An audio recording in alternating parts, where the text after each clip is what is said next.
Pétursson í brautarmynd og Andrea Kolbeinsdóttir á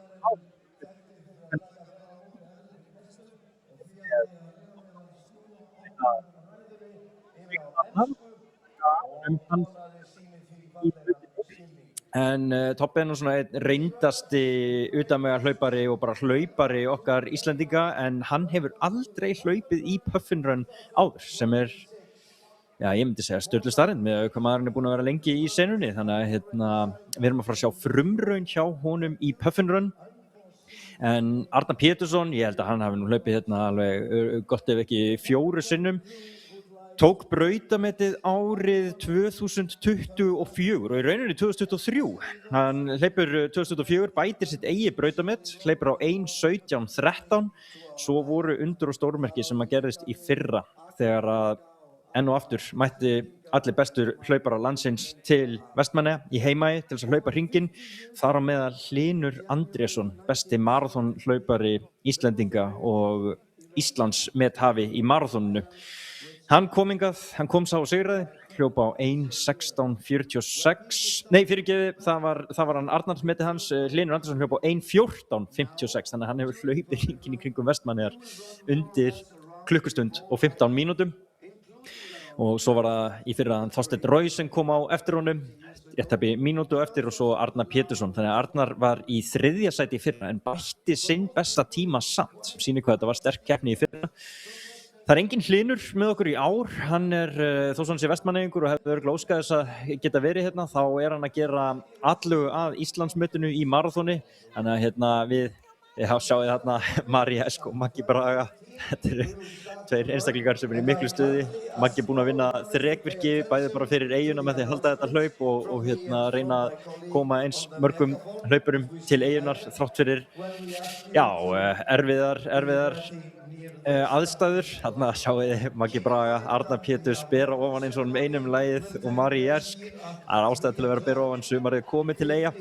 En já, ótrúlegt að hjá Magga Braga og öllum aðstandendum hlaupsins að láta þetta gera og í rauninni bara heima í allir íbúar hérna búin að leggjast á eitt til þess að láta þetta gerast. En Hlynur Andrésson, hann ætlaði að vera með í hlaupinu en að vinna í því að slá metið í í maraþoninu, Íslandsmet í maraþoni, þannig að hann að fara í Kaupmannahafna maraþoni næstu helgi. Gat því miður ekki stokkið til Eyja og varið titilinn sem Heimaeyja kóngurinn. Og við skiljum það vel, höldum mikið með honum Hlynur og okkur langar að sjá hann bæta sitt eigið met í maraþoninu en mikið værum við til í að sjá brautamet hér í dag í Eyjunni og vitið það, ég held við séum fara að sjá brautamet kvennamegin, ég eiginlega bara viss það.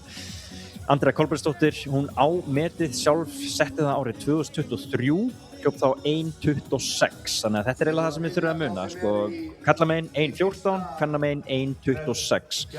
Andrea hljóp síðan, ég held að hún sé líka sömuleiðis að mæta hérna í 5. skipti, hún er búin að hlaupa held ég 4 sinnum í röð.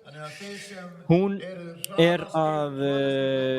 ætlar að slá sitt eigið brautamet en hitti fyrra 2004, þá hljóp hún á 1:27:52, svo í fyrra mætti hún hingað aftur og hljóp á 1:27:52, sami tími upp á sekúndu. Sem eiginlega ótrúlegt. Miðað við hvað Andrea í góðu formi akkurat núna var að setja Íslandsmet í 5 km götuhlaupi í viðgangslaupi IR bara í síðustu viku, þá held ég að hún sé að fara að slá eigið brautamet og sömuleiðis hún fór að fá mikla pressu. Hún fór að fá pressu frá Elísu, Halldóru, Írisönnu, Sigþóru og fleiri góðum. Þannig að ég veit alveg að þessar stelpur sem ég var að nefna hérna, þær ekkert að fara gefa henni þennan sigur. Hún mun þurfa að hafa fyrir þessu. Og hún vill líka hafa fyrir þessu, ef ég þekki hana rétt. Hún vill að þetta sé erfitt. Hún þrífst á því og skara fram úr. Þannig að Andrea setji nýtt brautamet í dag. Ég ætla að segja miklar líkur. Að Arnar Pétursson og Tobbi ná að bæta tímann hans Hlyns 1:14:56, það væri ótrúlegt. Það væri gríðarleg frammistaða, ótrúleg frammistaða myndi ég segja. En þá spyr maður sig út að þetta er nú utanvegarhlaup, þetta er ekki götuhlaup, þar sem maður bara mælt alltaf sama vegalengdin í gegnum sömu göturnar. Hvort þetta sé eins braut, já, að mestu leyti, en ekki nákvæmlega sama brautin. Þetta rétt tæpir 20 km, kringum 500 metra hækkun og svo eru fregnir að berast af því að það sé aðeins búið að breyta leiðinni í gegnum hraunið í lokin. Þetta er þetta alræmda hraun sem að fólki annarkvort hryllir við eða hlakkar til. Ég veit að ef þú ert það sem við kallum hraður, götu eða brautarhlaupari, þá við værum bara til að sleppa þessu hrauni en ef að þú ert einhver últra hundur fjallageit eins og til dæmis hann Þorbergur Ingi, þá viltu bara að brautin sé öll í hrauni og í brekkum. Þannig að mjög gaman að sjá að Þorbergur Ingi sem er þessi svona fjallageit sem vill hafa mikla brekkur, fá mikla hækkun, mikið af niðurhlaupi og erfiðum aðstæðum, hann er að mæta núna í þessa á fjallahlaupara skala. Er þetta bara marflöt braut, myndi ég segja? Ég myndi segja að þetta væri marflöt braut fyrir hann Þorberg, en það eru núna 3 mínútur í ræs, sýnist mér. Þetta er að gerast, ég sjá að það er allir búin að koma sér hérna fyrir. Arnar Pétursson ætlar að bera ofan, ánægður með hann. Við erum komin með litapalettu á bólum kvennamegin, það hljóta að fara að birtast hérna á skjánum. Hann Garpur er úti að ná stemmingunni beint í æð. Sjáum hvaða hlauparar birtast hérna á skjánum. Sjáum hérna komið nær, segja þau fremsta lína, þetta er að fara að bresta á.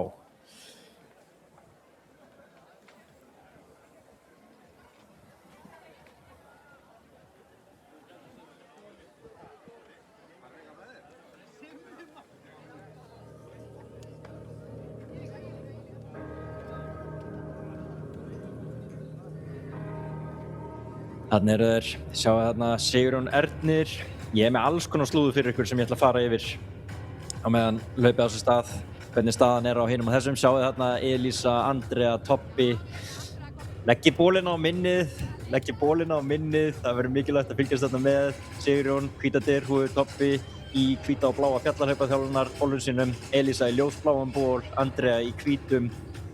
Þetta verður veisla. Þarna sjáum við nokkra brautarhlaupara.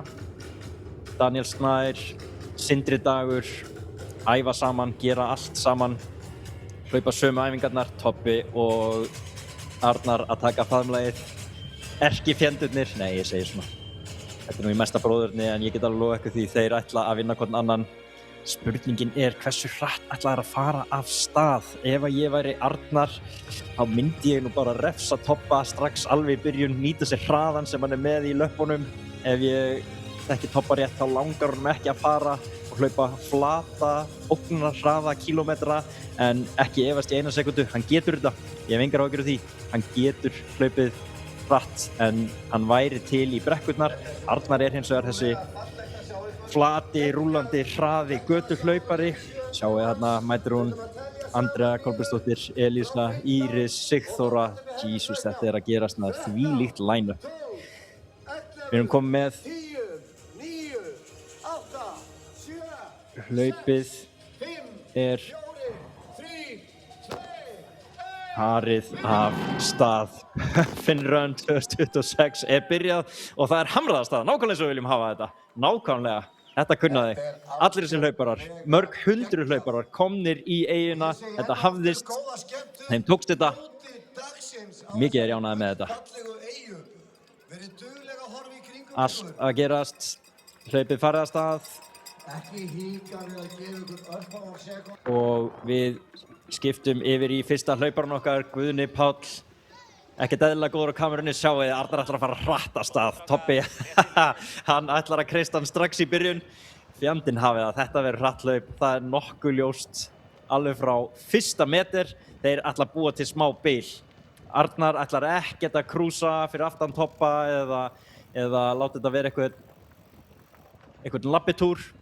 Sjáuði bilið sem er að myndast alveg strax í byrjun. Þetta eru senur. Þetta er nákvæmlega það sem við vildum. Höffinrun 2026, 20 km, 500 metra hækkun. Arnar Pétursson, Þorbergur Ingi Jónsson. Það er svolítið skemmtileg dýnamík í þessu því að Arnar Péturs, nú víðfrægur hlaupari, þekkjum hann öll. Hann átti brautametið í Puffinrun áður en að Hlynur tók það af honum og svo það hinn hengurinn á þessu að Arnar Péturs hefur lengi reynt að ná brautarmetinu af honum Tobba í Laugaveginum en hefur ekki ennþá tekist það. Þannig nú spurning hvort að Tobbinn að hrifsa brautametið af gamla brautametið hans Arnars í Puffin Run. Það bara ein leið hann að komast að því. Sjáu hérna Arnar Pétursson svona miðað við 10 km tíma þetta hraðari hlaupari en ef að við förum í fjöllin þá breytast hlutinni svolítið Tobba í hag. Þess má geta Arnar Péturs fæddur árið 1991, Þorbergur 1982, 9 ára munur á milli þeirra, en eins og ég segi, það enginn að fara að fá neitt gefins hérna í dag. Svo hann mættur til mín heilagur Garpur, kominn af startlínu. Garpur, hvernig fannst þér þetta að byrja hjá þeim? Þetta stemning. Er það ekki? Já, þetta ekki stemming í eyjunni? Já, þetta allt eins og þetta á að vera og búið að vera sól úti, svo mikið stemning, allir eigamenn í svo mikið stuði. Þú veist, og bara einhvern veginn svona, það eitthvað í loftinu, þú veist, utan við að sumari að byrja. Þetta einhvern veginn svona byrjun á því, þetta algjörlega, það var svolítið rafmagnað, það var bara allir svo glaðir. Algjörlega, þetta rafmagnað enda erum við hérna í stuðstreyminu með orkusölunni, þau að láta það gerast, þau að leyfa okkur að sjá Puffin Run í beinni útsendingu. Ég meina litla hlaupaveislan sem að þetta er ekki alltaf gott viður í Eyjum þegar það er Puffin Run. Ég hef verið hérna, 5 sinnum held ég, og ég hef bara ekki lent í öðru en sól og blíðu. Ég hef verið tvisvar bara þetta 3 skipti og það alltaf svona. Þetta alltaf svona. En það virðist bara að vera svona í Eyjum þegar ég hérna. Já. Það bara, þú veist, ég veit ekki hvað það en mér líður bara eins og ég tengi bara Vestmannaeyjar og sól saman. Já, það er bara hárrétt og ég sá það að Arnar Pétursson, hann vippaði sig bara á kassan, hann ætlaði ekki að vera klæddur í neitt. Nei, hann leit á eina skísi á loftinu og bara gæti verið, en það var mjög gaman líka að sjá Arnar og Tobba mætast þarna, hefur knúsist þarna. Já. Og það aðeins öðruvísi útbúnir og annað með buffum hálsinn og hinn ber ofan, en bara gaman að sjá svona þeirra keppni og svo saman alltaf Elísi og Andri og þetta verður stórkostlegur dagur. Já, ég spenntur fyrir þessu. Þarna hann Guðni, tökumaðurinn okkar, hann bíður eftir fyrstu mönnum sem að koma þarna inn. Það spurning hvenær við höfum vonað þeim, það hlýtur að styttast í þá, en eins og þið sáuð á grafíkinni áðan, þá Þorbergur svona stigahærri samkvæmt ITRA stigastuðlunum og sá stuðull bara mjög einfaldur, það bara frá 0 stigum og upp í 1000. Ég held að geti enginn náð 0 og ég held að geti enginn náð 1000 heldur, en það svona, stuðull fyrir utanvegarhlaup sem að sýnir hversu góðir hlauparar eru þvert á vegalengdir og hækkun og allt saman. Og Þorbergur með töluvert herri stuðul heldur en Arnar sem að birtist hérna í mitt á skjánum, en Arnar líka bara með sinn fókus, þó svo hann sé náttúrulega gríðarlega góður utanvegarhlaupari, þá hans fókus bara meira á götunni og í þessum hraðari hlaupum og nú síðast náttúrulega var hann að setja Íslandsmet í 100 km hlaupi. Það má ekki gleyma því að bara í mars síðastliðnum þá var Arnar Pétursson að setja Íslandsmet í 100 km hlaupi. Þannig að hann þessi svona aðeins hraðari og flatari götuhlaupari, en það verður ekki af Arnari tekið. Guð minn góður hvað hann getur hamrað á brekkur bæði upp og niður þar, tíminn hans upp esjuna, tíminn hans niður esjuna, tíminn hans í Puffin Run. Já, það má ekki vanmeta þennan gæja og ég held að fólk sé löngu hætt því ef það gerði það einhvern tímann, en sama verður nú sagt hann Þorberg Inga sem að hangir þarna aftan í honum.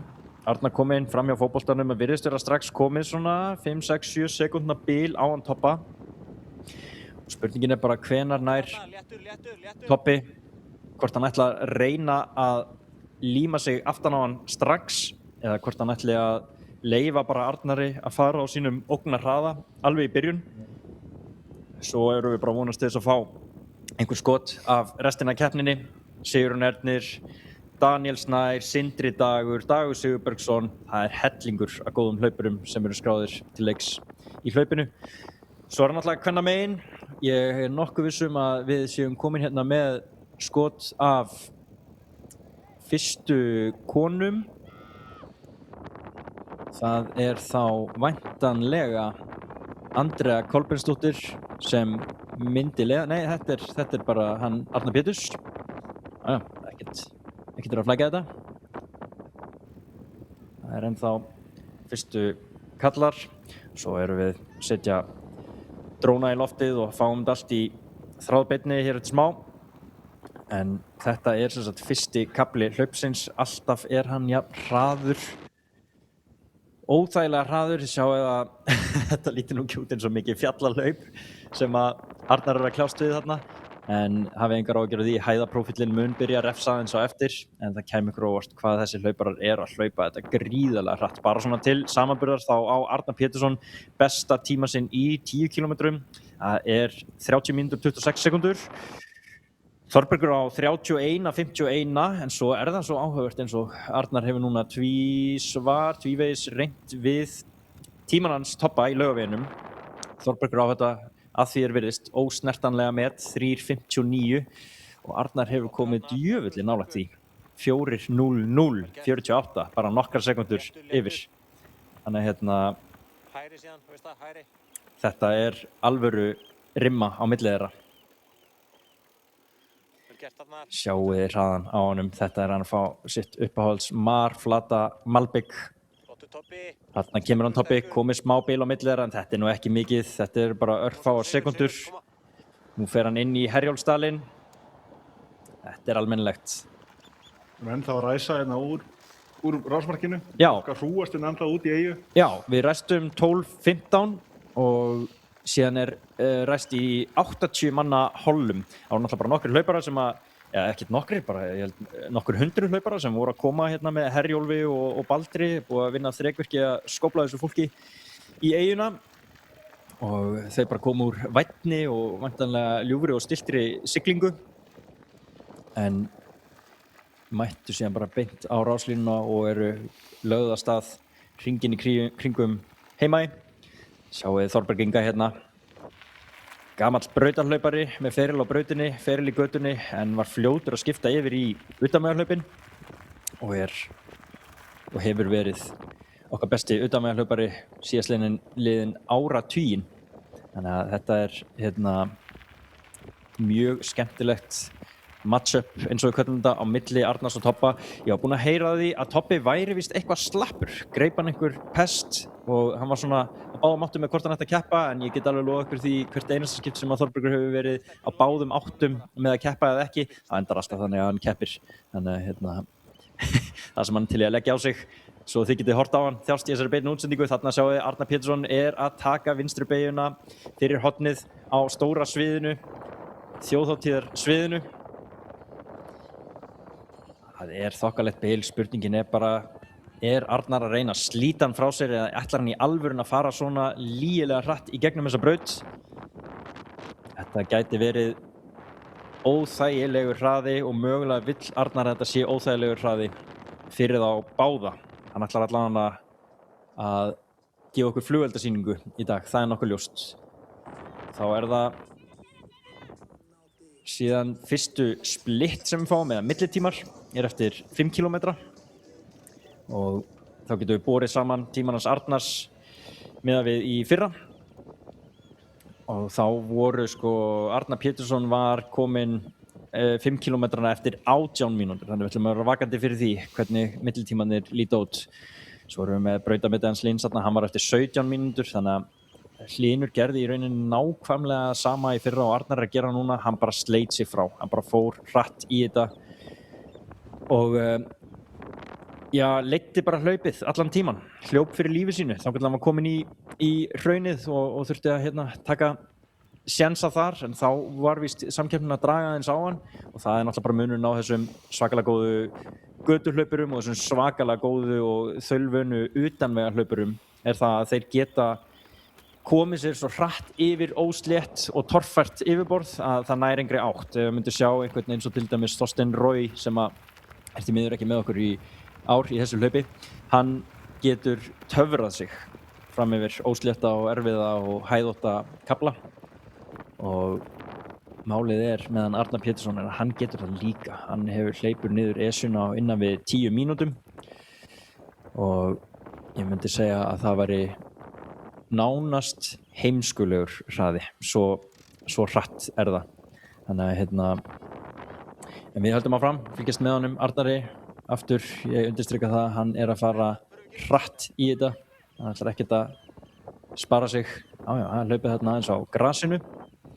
Brautin er, fyrir þá sem er að forvitnast, nánast svo sama og í fyrra örlítil breyting í byrjun, þannig að það var ekki farið svona hliðarkrók út á bryggjuna, þannig að við gætum séð aðeins hraðari millitíma í byrjun og svo hraunið víst aðeins aðgengilegra, vil ég að meina, ekki jafn hæðótt, ekki jafn torfært, farin einhver aðeins önnur leið þarna ef ég þekki utanvegarhlauparana rétt þá vilja þeir bara hafa þetta eins hæðótt og brösótt og hægt en þeir fá ekki allt sem þeir vilja sko.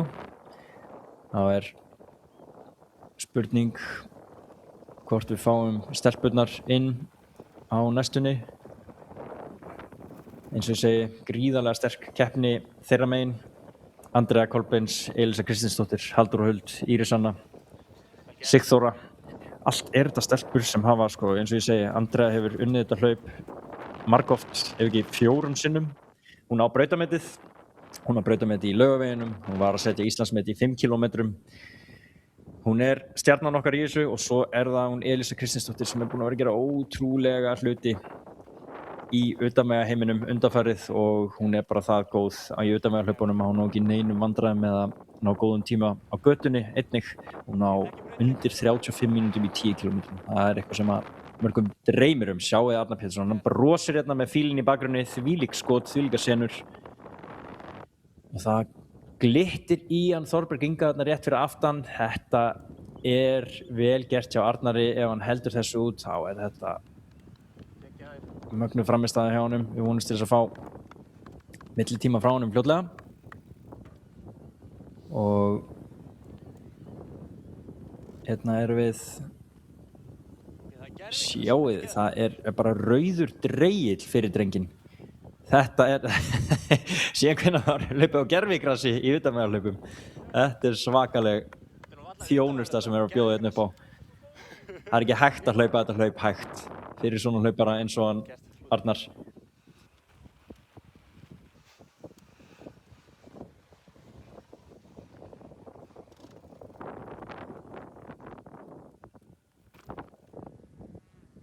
Töfrar hann sig þarna áfram. Hvað fáum við hér? Hérna hann Toppi. Kemur á eftir Arnarið. Sjáið, það ekki langt á eftir en það strax komið einhverja sekúndna bil. Fyrir þá sem voru að tjúna inn, þá þetta Arnar Péturs fyrstur sem leiðir hlaupið. Þorbergur Ingi þar á eftir og svo bíðum við núna að sjáum hvaða hlaupara við fáum inn í myndina.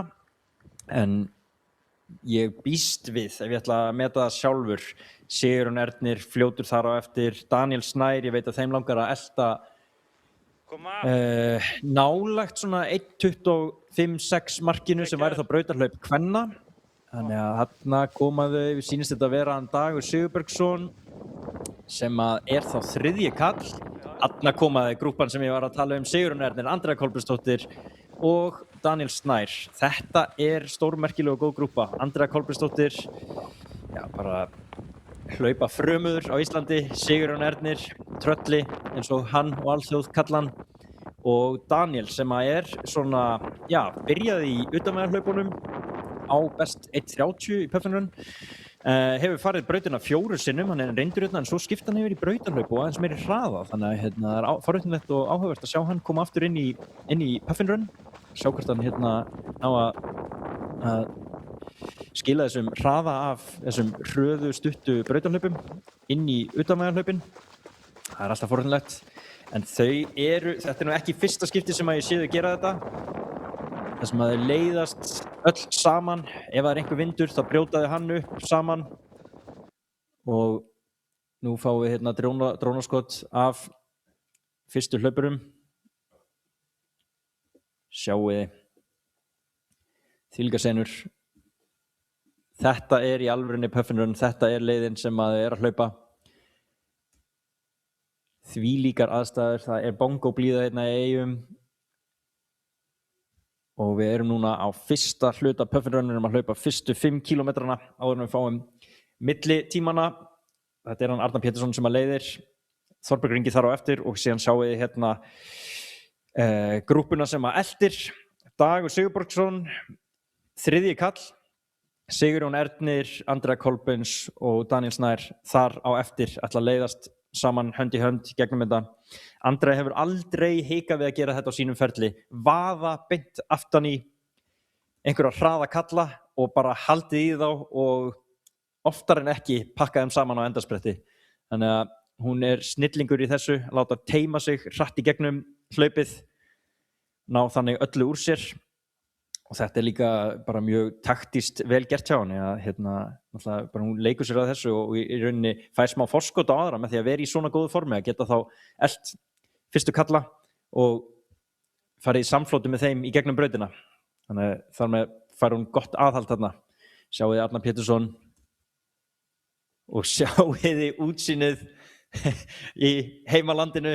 Ísland land þitt, sagði einhver. Garpur, hvernig líst þér á þetta? Þetta algjört örugglega þvæla. Þetta bara að sjá úteiginnar Arnar Péturs í forgrunni á þessum ofsahraða, bera ofan, bara eins og einhverju landnámsmaður. Þetta ótrúlegt. Þetta ótrúlegt og Arnar Péturs veit nákvæmlega hvað hann að gera. Hann að gefa fólkinu það sem hann vill og það komin fyrsti millitími 17:08. Þetta bara á sama millitíma og Hlynur Andrésson í fyrra. Hlynur Andrésson setti brautametið í fyrra, endaði þar á 1:14.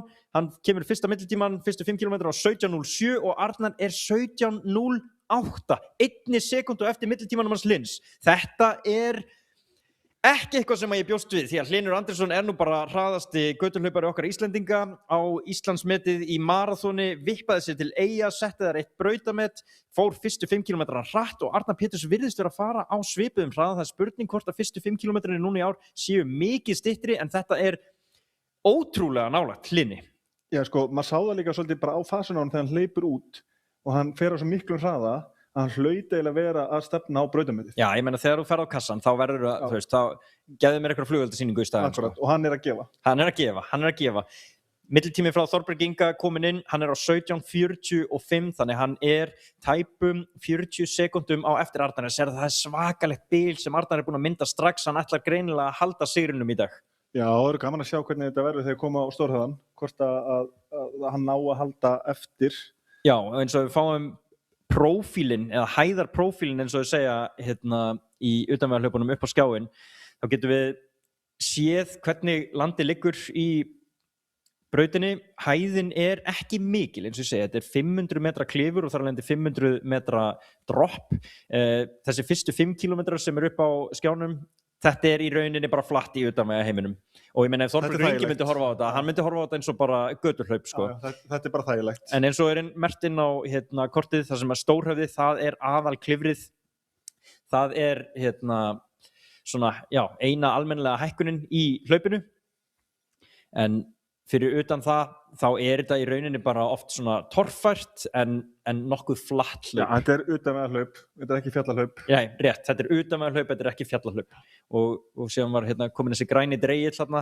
Það allt gert. Það búið að slípa brautina, það allt gert svo að fólk náði brautametið, þó svo þau þurfum náttúrulega að vinna fyrir því sjálf. Ég ætla ekki að taka neitt af hlaupurunum. Við erum komið með plast í sandinn og dreigilinn á gólfvöllinn og það allt að gera þarna. Sjáiði, það ástæða fyrir því að það þúsundir mann sem hafa hlaupið hringinn í kringum Vestmannaeyjar og það ástæða fyrir að 1000 mann sem skrá sig í þetta hlaupa ári hverju. Ótrúlegar aðstæður til þess að hlaupa.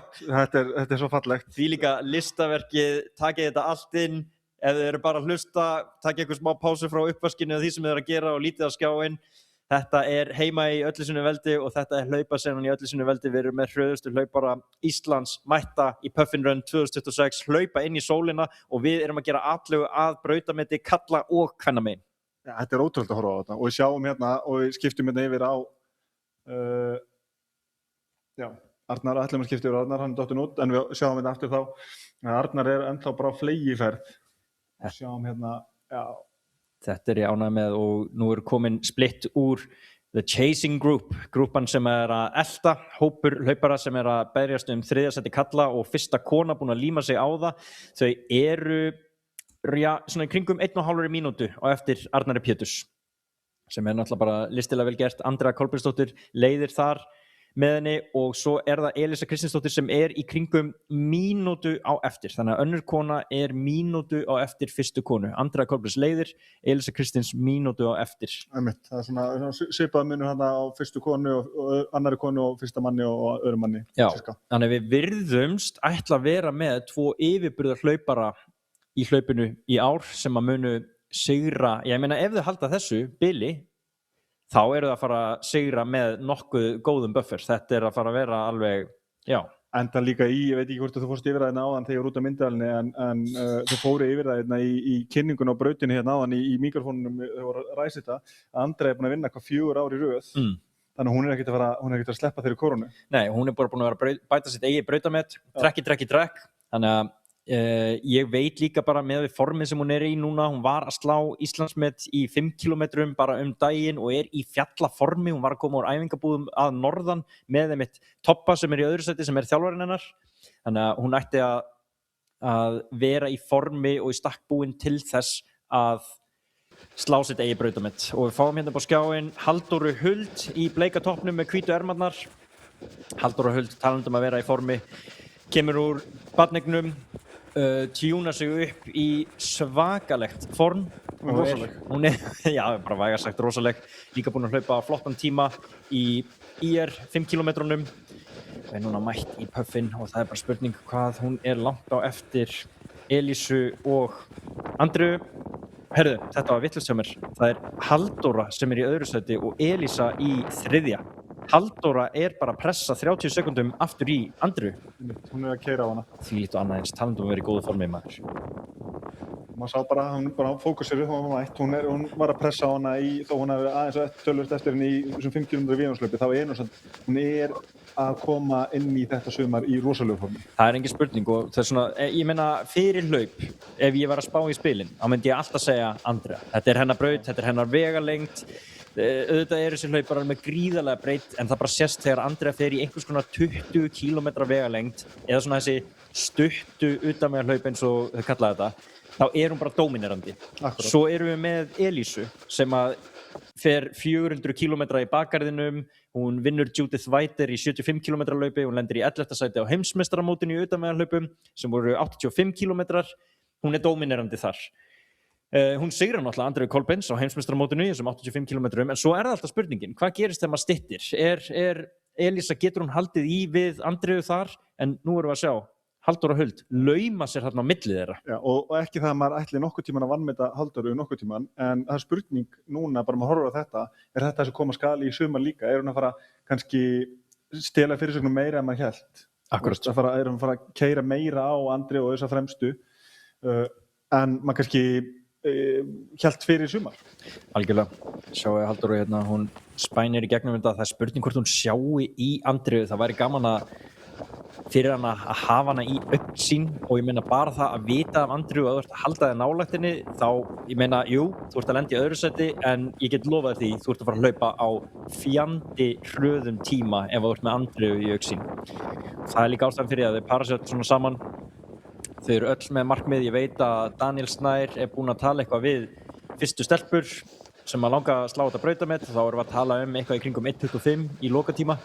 Þannig að það er gaman þegar að hlauparnir leggja allir á stað með sameiginlegt markmið og það er spurning hvort að við fáum hérna einhverjar fréttir af fremstu hlaupurum.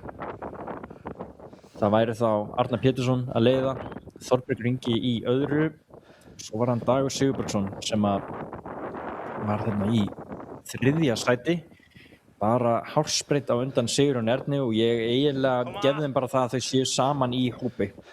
Sjáu þarna kemur Elísa með HHC hlaupara, Eyjó sýnist mér þetta vera, já, hún er í góðum félagskap þarna. Elísa er, Garpur, nú hefur þú lýst og fylgst með bakgarðinum nokkuð oft, myndirðu segja að Elísa sé hörð af sér? Ég held að það sé mjög auðvelt að segja að Elísa sé ein harðasti íþrótta einstaklingur, kona, maður bara á Íslandi. Hún er, að það hafa fylgst með núna í nokkur ári bakgarðinum í þeim keppnum sem hún er að hlaupa, hún er með svakalega hans. Já, og ef hún sér í Halldóru og Halldóru sér í Andreu, þá erum við, það er bara nokkuð garanterað, við erum að fara að fá öfluga keppni. Svo er það spurning, hvernig okkur gengur að greina hverjir þetta eru sem að hlaupa þarna. Ef þetta er hvít derhúfa, þá er þetta hann Sigurjón Ernir, trölli góði. Hann var búinn að vara mig við því og gaukaði að mér að hann væri eitthvað tæpur í bakinu, en ef hann væri tæpur, þá myndi hann hætta eftir svona 34. En ef þetta er hann á skjánum, eins og mér sýnist, þá virðist hann alltaf að halda áfram. Bakið virðist vera að halda vel, þannig að ég bara krossa fingur og vona að þetta sé trölli sjálfur í allir sinni mynd, mættur í Eyjuna, hann hefur náttúrulega unnið þetta hlaup áður. Sjáu þið hérna Elísa Elísa Kristinsdóttir í 3. sæti eins og stendur. Hún ætlar að hamra á þetta. Ég held að hún kunni ekkert annað. Hún búin að fékk ef mér skjáttlast ekki lungnabólgu bara fyrir örfáum dögum, talandi að vera harðhaus. Hún ætlar samt ekki að láta þetta framhjá sér fara, þannig að hún tekur nú þátt og gerir alveg pottþétt eins vel og hún getur á þessum degi, en ég er mjög forvitinn að sjá hvernig henni gengur að halda í við Andru og Halldóru. Þetta er svona matchupið sem ég vildi sjá Andru, Elísu, Halldóru og sömuleiðis eru við með í brautinni Írisönnu og Sigþóru. Þær eru engir ökvissar. Írisanna á 1:31.10 var í 3. sæti 2024, Sigþóra á 1:31.05 og var í sætinu undan henni, 5 sekúndum undan. Sjáu þið þarna hlaupa þarna saman í grúppu. Þetta er gott stöf. Ef mér skallast ekki þá er þetta Dagur Sigurbergsson sem æfir í fjallahlaupaþjálfun, þjálfaður af Þorberg Inga sem er núna í öðru sæti.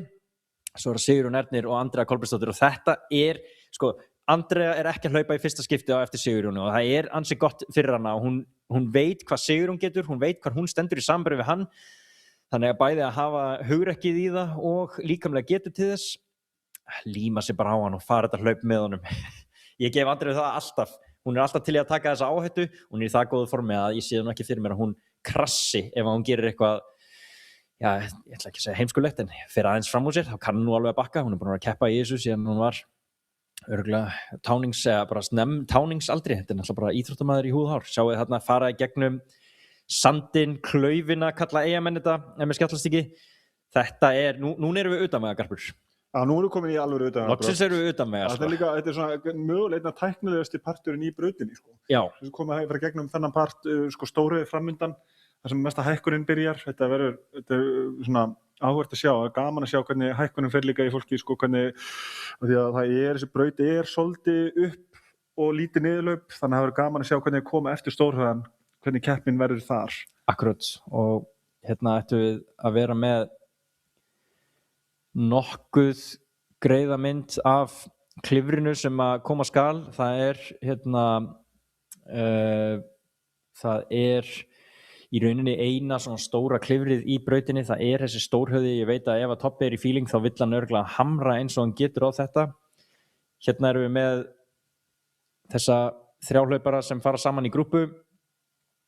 Þeir eru að fara hefja klifrið upp stórhöfða og ég er nú hérna með segment eins og við köllum þetta, Strava segment eins og allir hlauparar þekkja og elska. Og við ætlum að bera tímana aðeins saman. Það er náttúrulega kóngurinn sjálfur, brautarmets hafinn, Hlynur Andrésson sem á klifrið upp og niður stórhöfðan, en upp stórhöfðan var hann ekki nema 5 mínútur að þessu. Þannig að þetta er ekki eins og í utanvega á fjallahlaupa heiminum ekki beint það hraðasta sem við, eða lengsta klifur sem við höfum séð, en aftur á móti þá er þetta klifur, við erum að gefa því það. Og svo er lúmst, það kemur hérna niðurhlaup eftir stórhöfðan, ef maður það fer upp þá maður nú enda aftur niðri og það er þessi brekka sem einhver kallaði dauða brekkan út af því að hún virðist vera flöt og hún virðist vera stutt, en þetta eru svona aflíðandi upp í móti kílómetra sem er alltaf óþægilegt að fara í gegnum. Maður er þreyttur eftir klifrið upp og maður er þreyttur eftir droppið niður. Sjáu þið hérna flikkast að þeir eru að gera sér tilbúin í að klifra upp stórhöfðan. Ég er spenntur fyrir þessu. Á skjánum eru þið með Dag, Sigurjón og Andru. Daniel Snær var með þeim áðan, þau virðast hafa náð að slíta frá sér. Það er spurning hvort að þeim tekst að sigla í gegnum þetta saman, en ég get alveg lofað ykkur því á einhverjum tímapunkti þarf einhver af þessum hlaupurum að fara og það þýðir þá að slíta restina frá sér. Fjandinn hvað eru snögg í gegnum þetta, þetta er nú bara eins og þetta sé hraðspólað hjá okkur. Og við erum með hérna á skjánum smá statistík eða tölfræði hana Andru og við sjáum hérna hún er með 796 ytrastig. Ytrastigin eru frá 1 upp í 1000 og Andrea er næst stigahæsta íslenska konan í hlaupunum. Það er bara hún Elísa Kristinsdóttir sem er stigahærri en hún með 806 stig og Elísa núna í 3. sæti eins og stendur, en eins og þið sjáið þarna, hún á 4:34 í Laugaveginum, en ef við förum aftur yfir á Andru þá hún með brautametið í Laugaveginum 4:22, ótrúlegt met og ég fór utan að vita hvort hún ætli aftur í ár og reyna að slá það, en eins og sjáið, Íslandsmet í 5 km líka 16:02, fjandinn hafi að það hraði í henni Andru og aftur, hún búin að vera í einhverjum fjallaæfingabúðum, snjó og brölti fyrir norðan og hleypur samt 16:02 í 5 km. Það segir ýmislegt formið sem hún í. Hún ef eitthvað í betra formi fyrir puffinrun heldur en 5 km götuhlaup.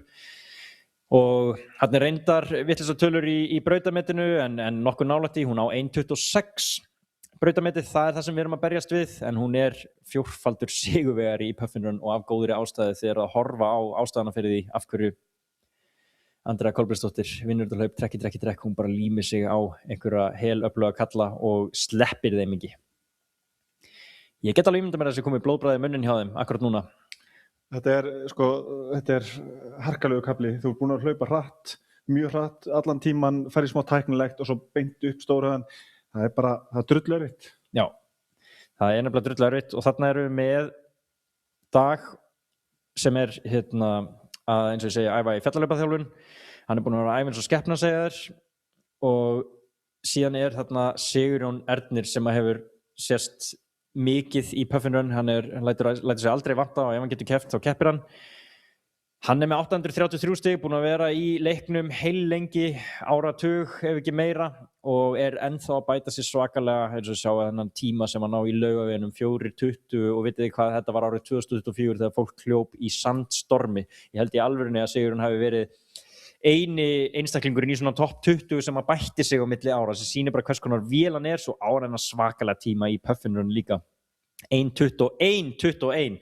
Þannig að nú ég að velta fyrir mér, Andrea vill hlaupa á 1:26 og hún þarna að hlaupa með gæja sem á 1:21. Það verður annarkvort Sigurjón hlaupa aðeins hægar en hann væri til að gera, eða Andrea að hlaupa miklu hraðar. Ég vona að Andrea sé að hlaupa miklu hraðar og ég vona að hún sé að fara einhverju leyti óskynsamlega hratt út af því að hún bara oft hefur gott að því að láta eitthvað teima sig. Sjáu, hún meira þess að leiðir, hún komin fram úr degi og Sigurjóni, sem þýðir að Andrea Kolbeinsdóttir 3. í hlaupinu, ef mér skjáttast ekki. Ég vona innilega að ég sé að sjá rétt á skjáin og lesa rétt í spilin, en ég nokkuð viss það með við millitímana að þetta sé Andrea Kolbeinsdóttir sem þarna að slíta strákana 2, 3. og 4. sætið kallamegin frá sér. Þetta ótrúlegt. Ég verði bara að segja að þetta ótrúlegt. Þetta Andrea Kolbeinsdóttir, Sigurjón Ernir, Dagur Sigurbjörnsson. Þetta rosaleg grúpa. Þetta rosaleg grúpa. Nú förum við að fara að sjá klippur af fremstu mönnum. Okkur langar að sjá hvernig bilið á milli Arnars og Tobba. Það spurning hvort að við erum búin að planta tökumönnum út alla braut. Við erum með hjólara, hlaupara, dróna og við ætlum að fylgjast með rimmunni á milli þeirra. Arnar Pétursson líklega byrjaður að hlaupa niður stórhöfðan í þessari mund. Sjáu þetta. Þarna birtist hraðurhlaupari á skjánum. Ætli það sé ekki Arnar Pétursson. Drónin þarf að passa sig að fara ekki hættulega yfir stórhöfðan, alveg eins og hlauparinn. Jú, mér sýnist þetta að vera einhvers staðar á skjánum. Sjáu þetta, þvílíkar senur. Við erum hérna með Arnar Pétursson, hefur sigrað þetta hlaup, hefur sett brautameti 2 svar. Hann var að setja Íslandsmet í 100 km og 73-faldur Íslandsmeistari. Þetta náttúrulega bara hlaupa legend og hann líklegur til alls miðað við millitíman hans og nú ættu að fara að fá 10 km millitíman hans Arnars. Ég spenntur fyrir honum bera saman við Hlyn. Brautin mikið hraðar í ár? Ég veit það ekki, ég búinn að tala við mótshaldara og þetta eitthvað hraðara en aftur á móti Við erum að sjá það núna, þetta hraðara svo þetta lítur út núna. Hlaupararnir alveg samkvæmt að brauti sér hraðar ekki, hlauparnir eru hraðari. Hlauparnir eru hraðari, það engin vafi. Sjáið hérna þessa senu, þetta Arnar Pétursson að þræða stórhöfðan og nú fær hann í rauninni þetta eina almennilega niðurhlaup í brautinni. Það er mjög að hrósa hérna strákunum, Íslefi og svo hann á drónunum, eða magna, sjá þessar myndir, ótrúlegt. Þú þarft ekki að draga þetta hrós úr mér, þetta bara, mér líður eins og ég sé fuglum fljúgandi hérna að fylgjast með þessu, hlaupa áhuga fólk og aðdáendur á Íslandi, það bara, þurfum að taka eitt stórt hrós fyrir þessar útsendingu. Við erum hérna í stuðstreyminu með orkusölunni, þú ert að horfa á Puffin Run í rjóma blíðu frá Vestmannaeyjum í þráðbeinni útsendingu. Arnar Pétursson að leiða hlaupið, fer hérna í gegnum drykkjastöð fyrir 10 km og fer á 36:53. Nú, 10 km tími. 10 km tími, Arnar Pétursson hálfnaður, 36:53 og tíminn hans Hlins frá því fyrra var 36:19, þannig að hann á eftir brautameti eins og stendur. Það verður fórn að sjá hvort hann pikki það upp núna. Já. Svona það mesta hækkunin búin, það fara aftur að fara svona aðeins flatara. Já, ég held að 36:53, jú, það verður vissulega erfitt, en málið að Arnar snöggur í gegnum hraunið. Ég held að hann sé fótvissari heldur en Hlynur. Hlynur sagði að mér þess að sjálfur eftir þetta, bara þetta hraun var eitthvað allt annað. Hann vissi að hann var með gott bil á næsta mann og allt það, 2-3 mínútur, svo þegar gegnum hraunið komið, þá þetta komið niður í mínútu. En það var líka Þorsteinn Roy og Arnar Pétursson að eldan og þessi gæjar eru mjög fótvissir, þannig eins mikið og ég er búin að tala um að Arnar sé hraður götuhlaupari og allt það. Ég meina, ég held bara að hann sé hraður hlaupari, ekki bara best að segja þetta þannig. Hann bara hraður hlaupari. Hann bara einn okkar albesti alhliða hlaupari, þú veist, hann góður, ég veit ekki veikleikann hans. Nei, einmitt. Og nú erum við komin með mynd af þessari eldi-grúppu og ég kom með splitt. Þorbergur Ingi mínútu á eftir Arnari. Hann haldið þessi mínútu. Það mínútu splitt, það verður erfitt fyrir Toppa að setja á hann mínútu ef ég hefði haldið að Þorbergur myndi setja einhver staðar á Arnar, þá var það kannski að klifra upp stórhöfðan, ná að setja hans á hann og í fjörunni, jú, vissulega eitthvað í hrauninu, en Arnar bara, hann góður í öllu, hraunið tekur ekki nema svona 6-7 mínútur, þannig að ég hef ekki áhyggjur af því að Arnar tapi of miklu þar. Sjáið hérna senuna. Þetta hún Andrea Kolbeinsdóttir og Sigurjón Ernir. Ég á ekki til eitt aukatekið orð. Andrea þriðji hlaupari í hlaupinu. Þetta Arnar Pétursson, Þorbergur Ingi og Andrea Kolbeinsdóttir. Ótrúleg frammistaða hjá henni.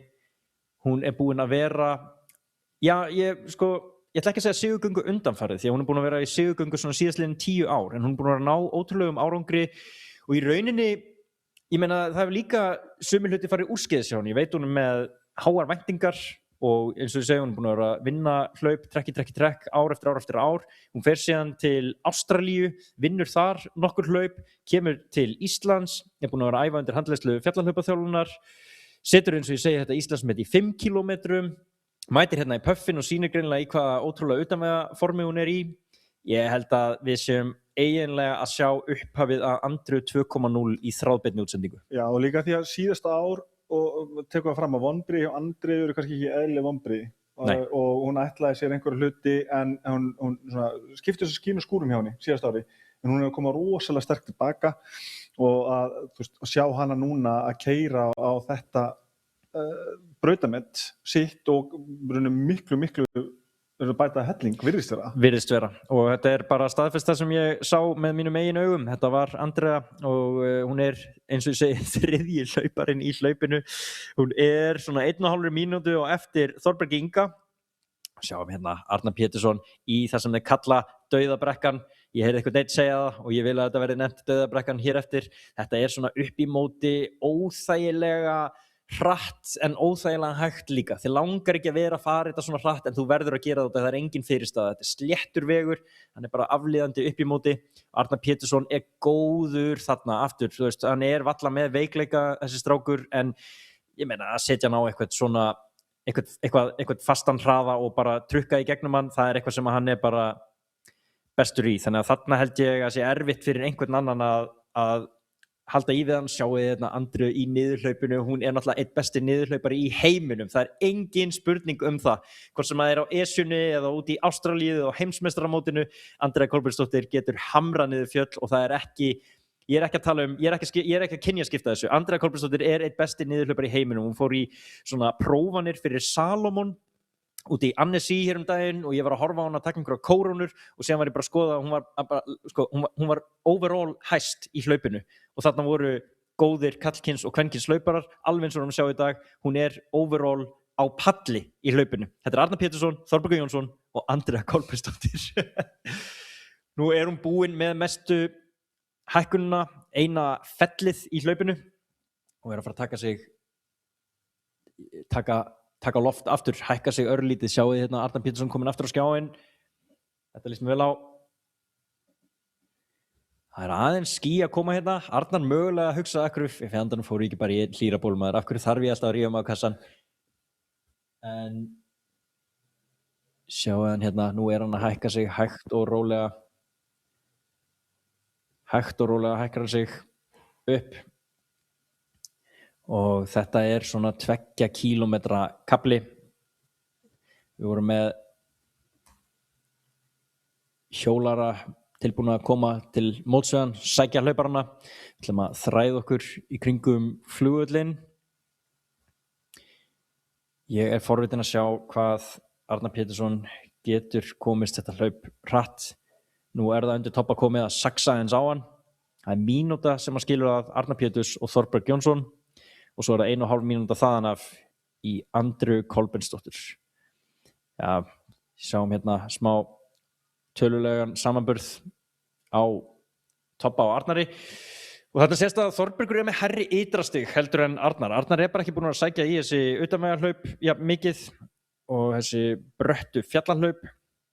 Hann fær engin ytrastig fyrir að hlaupa 5 km götu eða 10 km eða álíka, en ef eitthvað hlaup væri metið líkt til dæmis götu hálfmaraþonið, ætli það væri þá ekki Puffinrun í þessari utanvegadeild.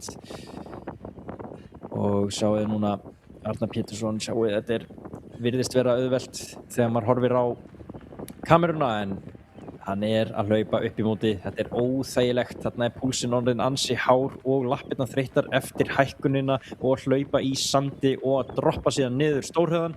Það tekur vel úr lærunum, en ef ég þekki hann Arnar rétt og undirbúningin sem hann tók fyrir þessa 100 km, þá held ég að lappirnar hans séu vön öllum fjandanum. Hann getur sett hvað sem er á þessar lappir.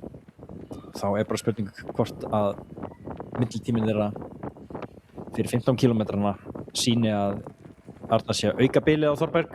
Þorbergur er að hlaupa fyrsta skipti í þessu hlaupi, sem er alveg ótrúlegt með hvað hann er reyndur utanvegarhlaupari. Ég ætla núna að sjá bilið á milli Andreu og Halldóru. Eins og segi, Andrea fer 10 km 39:33 og Halldóra 41:40. Halldóra er ekki nema rétt rúmum 2 mínútum á eftir Andreu. Þetta er nú alveg, þetta er frammistaða hjá henni Halldóru. Það er bara rosaleg og bara svakaleg, og svo kemur Elísa þarna svipa bil á milli þeirra síðan, svo er á milli Andreu og Halldóru. Já. Þannig að bara 3 virkilega sterkir hlauparar og Íris Anna hana rétt á eftir. Já, ég myndi segja bara Íris Anna og Elísa séu að hlaupa saman. Já. Það er bara nokkuð ljóst að þær eru að fara í gegnum þetta hlaup saman. Það er þá baráttan þriðja sæti kvenna sem að verður spennandi. Að því að virðist núna þá er Halldóra búin að koma sér þægilega fyrir á milli Andreu og Elísu, en ég velti fyrir mér hvort að hún sé að hlaupa þetta ein og þarf að taka á sig allan vind. Það er nú fleiri sem er að gera það. Ég held að Arnar Pétursson sé að taka á sig smá vind þarna og Toppi. Það blaktir allan aðeins í fánunum hérna. Sjáu þið hérna, þeir eru að hækka sig aftur. Hérna sér maður hversu mikið þið þurfa að hlaupa upp í móti. Þetta er upp í móti braut. Já, þetta er upp í móti braut. Þú færð einhvern veginn aldrei verðlaunin við það að hlaupa hratt niður. Það kemur aðeins og eftir inn í hrauninu akvegur þar sem að það svolítið að þramma niður. Þar til dæmis held ég að Arnar Pétursson sé örugglega bara einn besti í heiminum, sko, að hérna geta farið hratt niður í móti og verið léttur á sér, svifið svolítið niður. Ef maður er með þreyttar lappir þá hlammar maður þetta svona og hérna, þetta er allt hið vandræðalegasta mál.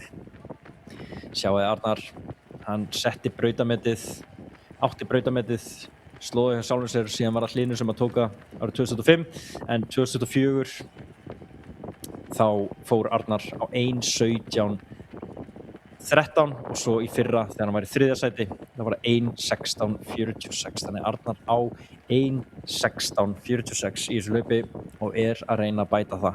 Aðstæðurnar allavega til taks í dag. Já, þetta leit nú ekki frábærlega út fyrir vikunni en heldur betur búið að rætast úr bara veðri og aðstæðum og öllu saman. Já, og þeir eru stöðugt að bæta sig, þessi drengir komast í betra og betra form. Þannig ég svona spenntur að sjá. Þykir þetta nú eiginlega bara ansi vel gert hjá Arnari að vera að hlaupa á þessu svakalega hraða eftir 100 km undirbúning og 100 km keppnislaup. Hann mætti í víðavangshlaup IR, keppti þar í 5 km. Þeir voru þarna góð grúpa af strákum að hlaupa í kringum 15:30. Svo tók hann sér góða keppniskvíld, ef svo má segja, 10 dagar eða svo. Þegar hlaupasumarið að fara af stað, þá var það bara góð keppniskvíld og mætti núna í Puffin Run og virðist ætla að sigla sigrinum heim. Arnar hefur tekið smá ástfóstri við eyjuna og eyjan ástfóstri við Arnar. Hann lætur sig ekki vanta. Nei, þetta virðist vera uppátti hjá hann. Hann alltaf hérna. Já. Ef þetta hlaupi þá Arnar hérna. Það var svona bara reikna með honum í þetta hlaupi. Síðan kannski sumir að pæla sko, ég veit og hann augljóslega lítur vel út en af hverju gæinn bera ofan og þá það náttúrulega oft kostur út eða fyrir svo gríðarleg orka í varmamyndun við svona áreynslu. Þannig að geta kælt sig í rauninni bara leynitrix að vera svolítið kaldur. Þannig að þeir Arnari veit alveg hvað hann að gera. Ég held mögulega að sé betra fyrir hann að vera bara aðeins kaldari en ekki, þó svo þetta hafi nú sín skynsömu mörk. Ég held að hann hafi líka alveg vitað að fyrir svona stutt effort kringum 75 mínútur, þá allt í lagi að vera með smá kalda putta svo lengi sem að það ekki of heitt. Þannig að hann veist alveg að hraðinn var að fara að vera mikill. En núna erum við komin aðeins út í þúfurnar. Já, við fáum allt í þessu hlaupi. Já, fáum nefnilega allt. Þetta svona þverskurinn af íslensku undirlagi. Já, þetta nefnilega mjög íslenskt, eins og þau segja. Já. Og í rauninni mjög vestmannaeyjalegt í ljósi þess að nú síðan Arnar að taka harða stefnu í átt að hrauninu og ég nú hlaupið í þessari braut 2 eða 3 sinnum. Ég get alveg sagt það er ekki mikil fótfesta í þessu hrauni. Það ekki þægilegt. Nei, og það svona það sem maður dæst af þessum hröðu hlaupurum, hvernig ná að tipla á hrauninu, halda þessum hraða út af því þetta bara eins og að hlaupa í mjúkum sandi og möl að þú ert bara að Þetta álag á kálfana. Já, orkan fyrir öll einhvern veginn niður í sandinn, sko. Það einhvern veginn eitthvað, það allir gormar teknir úr, sama eitthvað karbonskóm þú ert í, það ekki að fara að vera mikil virkni í þeim þegar þú ert að þramma í mölinni. En erum við með, fyrir þá sem að tjúna inn, leiðandi hlauparan, það hann Arnar Pétursson, mér sýndist þarna að koma 13 km markið, sem þeir að vera 2 km í að við fáum hann inn. Við erum með núna má ég sjá bilið á milli Arnars og Þorbergs var í kringum mínúta. Nú bara spurning hvort að Þorbergur sé að saxa á Arnar. Arnar hleypur fyrir lífi sínu, Arnar hleypur fyrir nýju brautameti. Ég spenntur að sjá hvað hann getur gert. Já, og maður sér ekki Arnar sleppa fórustunni, svona eins og hann vilji bara gefa í. Já, hann vill gefa í. Ég held að Arnar líka góður í því sko að hann þarf ekkert endilega einhvern til þess að draga sig áfram sko. Hann getur alveg farið og ítt sjálfum sér áfram eins og hann gerði 23-24 slæsitt eigi brautamett. Hann góður í því að keppa við sjálfan sig og þá hugsa eflaust margir það er ekki einfalt en málega bara þegar að þú ert með engan fyrir fram að þig og lítið fyrir aftan þig og sérð engan elta þig þá getur þú svolítið ráðið þessu sjálfur. Þannig að það var bara spurning hversu mikið tilbúin til að þjást og Arnar virðist vera bara nokkuð góður í því. Hvort sem að það sé góður eiginleiki til þess að hafa út í lífið veit ég ekki en ég gefa honum allan það að hann að standa sig í þessu og ég ætla líka að gefa gríðarlega stórt og gott hrós til hans Kristján Svan sem að elta Arnar Pétursson. Kristján Svanur Eymundsson hlaupa myndatökumaðurinn okkar, slær ekki af. Ég sá gæi engin ökvissi, hann í gríðarlega góðu formi en ég veit alveg að þetta erfitt. Arnar svo fótviss, léttur á sér og hraður eins og sést þannig að þetta ekkert grín að elta svona. Svo þeir hittu ekki einu sinni upp. Nei, þeir hittu ekki upp. Jafnvel þó vorum í bátnum á leiðinni í gær og þeir segja, já, nú hitum við upp. Ég ætla ekki að gera það lendið í sama í fyrra. Síðan standa þær hérna inn í stofunni þar sem við erum að taka upp. Ég held ég hit ekki upp. Sjáu þessa litlu brekkur niður í móti. Þetta er ekki niðurhlaup eins og þau kalla það, en Arnar nær að fljúga þarna. Hann töfrar sig áfram. Hann teleportaði sig. Birtist bara allt í einu niðri. Þetta tekur hann ekki nema einhverja 3, 4, 5 sekúndur að fara yfir svona vegalengd. Ótrúlegur leikmaður að ná þessu. Svo ættum við núna að sjá Þorberg Inga mæta Kristjáni Svani tökumanni. Spurning hvort að hvað bilið er langt. Ég er spenntur að sjá. Já, heyrðu, ég er hrósa honum fyrir að hlaupa eftir og hann er á hjóli. Kom upp í sig. Já, kannski er hann ná í hjólið. Já, allir það ekki, kannski er hann ná í hjólið. Hann liggur undir grun fyrir að hafa svindlað. Ég sem var að hrósa honum. Já, sjáu hérna, þetta er undirlagið sem við erum að glíma við. Það er þessi lausa möl sem að ég óska engum að hlaupa í, en jú, þetta er Puffin Run. Við erum hérna til þess að sigra sjálf okkur og við erum komin hérna til að sigra hraunið. Eldfell og upp að krossinum. Síðan er gaman að fara að fá nokkur segment hérna inn í lokin, en ég veit ekki hvort að hraunið sé nákvæmlega sama og í fyrra. Það verður að liggja á milli hluta, en fyrir þá sem að vilja vita hvernig staðan er, þá er þetta Arnar Pétursson fyrstur, Þorbergur Ingi Jónsson annar og Andrea Kolbeinsdóttir er þriðji hlauparinn í hlaupinu. Já, þú heyrðir rétt. Þriðji kall er kona. Það er Andrea Kolbeinsdóttir, leiðir kvennaflokkinn, svo þar á eftir er það Sigurður Ernir og Dagur Sigurbergsson í grimmum slag. Kvennamegin er þetta Andrea Kolbeins, Halldóra Huld og Elisa Kristinsdóttir og Íris Anna saman á eftir henni. Og nú fáum við skot á skjáinn af honum Þorbergi Inga sem er að pressa aftan í Arnar. Þessi gæjar hafa æft saman, keppt saman heilengi, farið saman í æfingabúðir.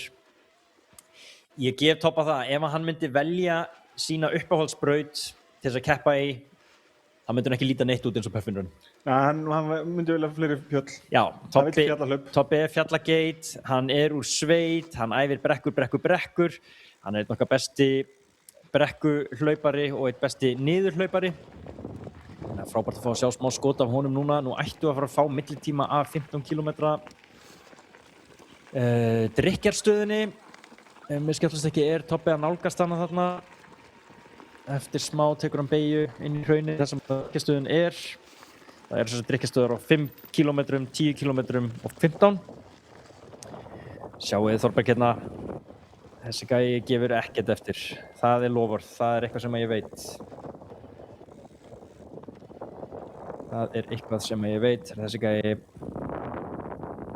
gefur okkur allt sem hann getur. Það má líka hrósa Puffin Run fyrir það. Þau riðu að einhverju leyti á vaðið í utanvega hlaupasenninni með að verðlauna hlaupara fyrir góða frammistöðu og í ár er fyrsta sætið að fá 220.000 krónur. Annars sætið fær 165.000 og þriðja 110.000. Þetta er bara, vitið það, með við vinnuna sem að þessi hlauparar leggja í þetta og með við hvað er erfitt að keppa á móti svona góðum hlaupurum og þurfa að vera í betra formi en þeir til þess að hafa sigurinn, þá finnst mér bara ekkert nema fallegt að Puffin Run verðlauni með svona verðlaunaupphæð. Og þetta er náttúrulega kall á kvennamegin, þannig að fyrsta kona fá 220.000 krónur. Þannig að fólk er að berjast fyrir ágætis sigurfé hérna. Þannig að Puffin Run, þau hafa verið brautryðjandi í þessu, alltaf hugsa vel elituhlauparana sína og mér finnst þau eiga stórt og gott hrós skilið.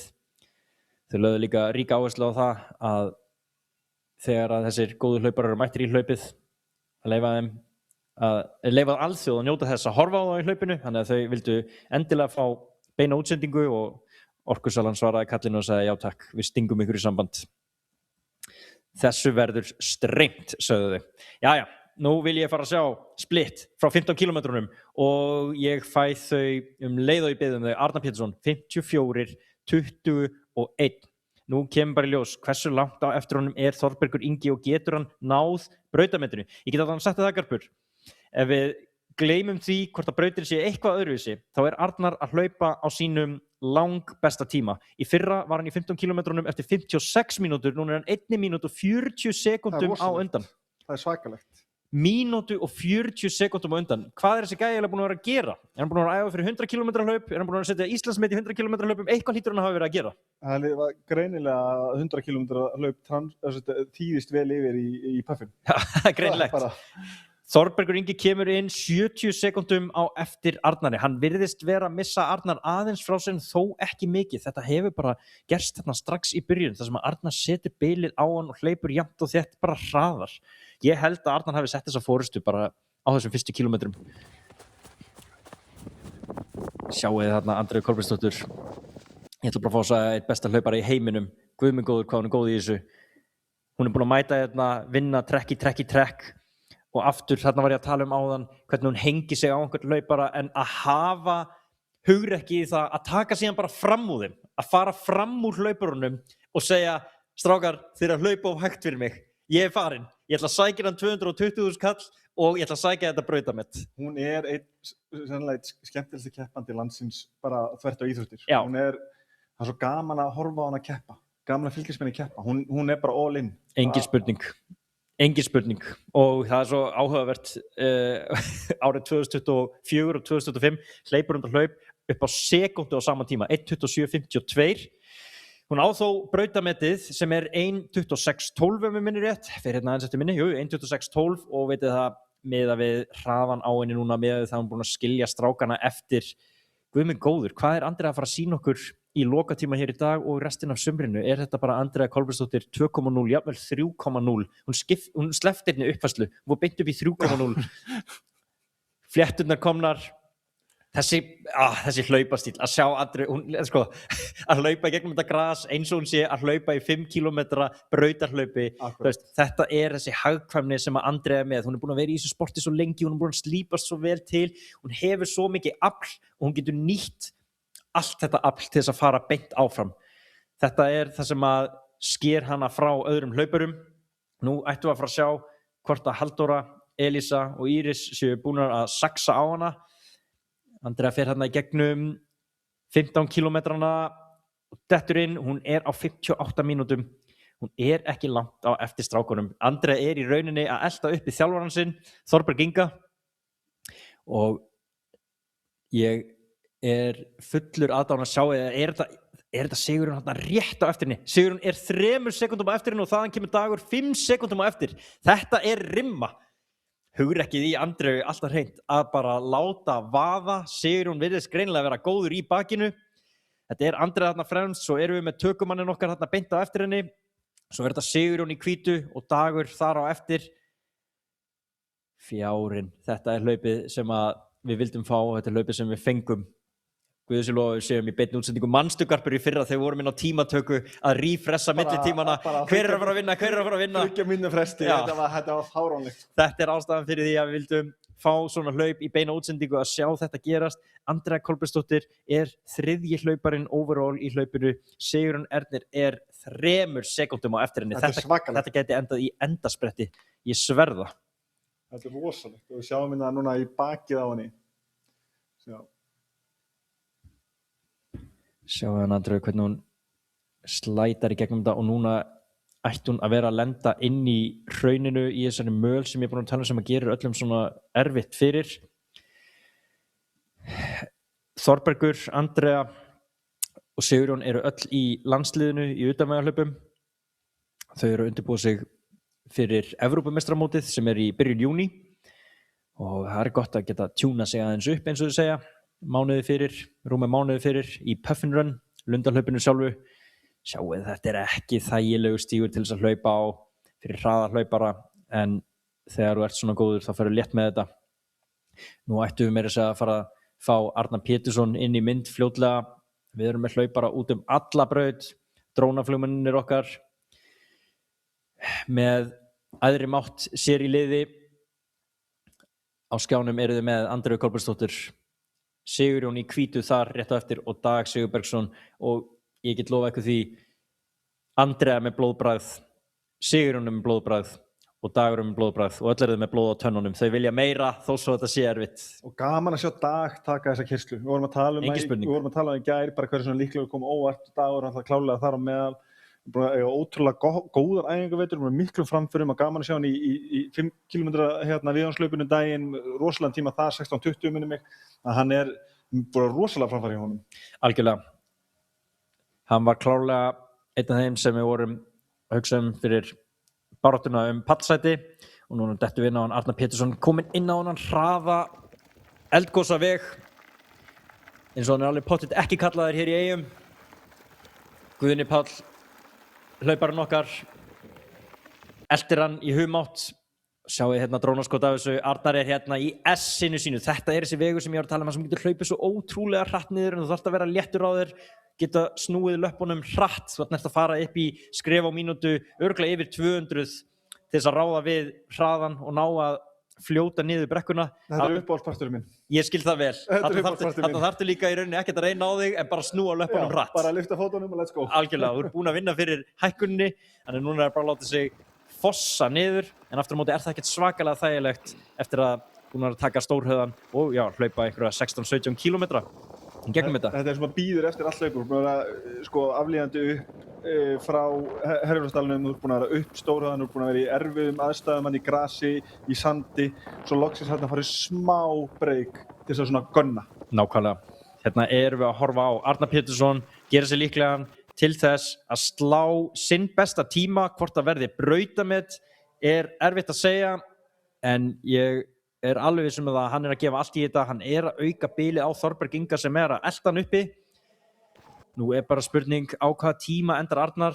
Ég skal hundurheita ef hann slæðir ekki sinn eigin besta tíma, sem var 1:16:46, þriðja sæti í fyrra.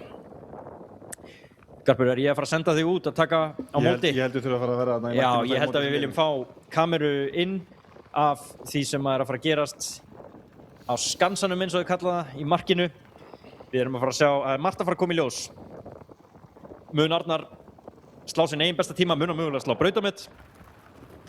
Sens fyrir toppa að ná í hann í gegnum hraunið.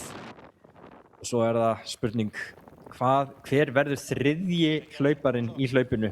Það Andrea Kolbeinsdóttir, það Sigurjón Ernir sem rétt á eftir henni eða Dagur sem bara hangir í þeim? Þetta ástæðan fyrir að við erum í beinni útsendingu. Já, það væri synd ef að þessi spenna sem eiga sér stað í hrauninu í Vestmannaeyjum væri ekki öllum aðgengileg og sýnileg. Arnar Pétursson í S-inu sínu. Fjárinn hvað hann getur hlaupið þetta hratt og fjárinn hvað þetta fallega eiga. Þetta sjáuði ekki langt fyrir hann að fara að komast í markið. Við erum komin einhverja 18 kílómetra. Sjáuði hérna yfirlitsmynd. Hann bara að færa sig í áttina að höfninni. Það ekki mikið eftir að hlaupinu. Þetta að gerast. Arnar Pétursson leiðir hlaupið. Karlamegin, kvennamegin það Andrea Kolbeinsdóttir. Sjáuði grúppuna sem það í á skjánum. Hvað að gerast? Raunhæft fyrir Andreu að halda þessu bili? Þetta Sigurjón að koma í bakið á henni þarna? Ætlar hann að hafa hana? Þetta Sigurjón kominn beint í bakið á Andreu og hún leiðir samt. Þvílíkur harðhaus að leiða þetta. Andrea Kolbeinsdóttir virðist vera búin að taka sigurinn og gull tryggja sér hann þó að séu nokkru kílómetrar eftir að hlaupinu, en guð minn góður, hún heldur áfram að pressa. Hún ætlar mögulega að vera þriðji hlauparinn í mark í þessu hlaupi. Það eru 220.000 krónur á borðinu fyrir þann sem mætir fyrstur í mark, kalla á kvennamegin. Sigurjón Ernir þarna að ríkhalda í Andreu til þess að halda sér á palli. Hvað gerir hann í lokin? Á hann orku inni til þess að taka fram úr henni? Þetta æsispennandi.